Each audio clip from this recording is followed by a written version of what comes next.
اعوذ باللہ من الشیطان الرجیم، بسم اللہ الرحمن الرحیم۔ تمام سننے اور دیکھنے والوں کو السلام علیکم۔ دوستو، آج میں آپ کے سامنے حاضر ہوا ہوں ایک نئی ویڈیو کے ساتھ۔ آج میں آپ کو بتاؤں گا 10 محرم الحرام یعنی یوم عاشورہ کی نفلی عبادات۔ عاشورہ کے روز گناہوں سے توبہ کرنی چاہیے ہمیں۔ عاشورہ یعنی 10 محرم کے روز گناہوں سے توبہ کرنی چاہیے۔ اللہ تعالیٰ اس کی توبہ قبول فرماتا ہے۔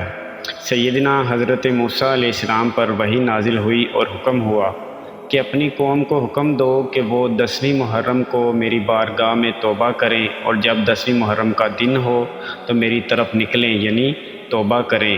تو دوستو، اس سے ہمارے گناہ معاف ہو جائیں گے اور اللہ تعالیٰ ہماری توبہ بھی قبول فرمائیں گے۔ اس دن 10 محرم الحرام یعنی یوم عاشورہ کے دن ہم اللہ تعالیٰ کی عبادت کرنی چاہیے، سب کام چھوڑ کر صرف اللہ کے بارگاہ میں حاضر رہے۔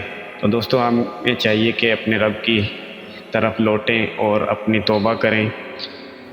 تو آپ کو ہماری ویڈیو اچھی لگی ہو تو ویڈیو کو لائک کرنا نہ بھولیں، ویڈیو کو زیادہ سے زیادہ شیئر ضرور کریں، کیونکہ اچھی بات دوستوں تک پہنچانا صدقہ جاریہ ہے۔ اللہ حافظ، اپنا خیال رکھیے گا، دعاؤں میں ہمیں بھی یاد رکھیے گا۔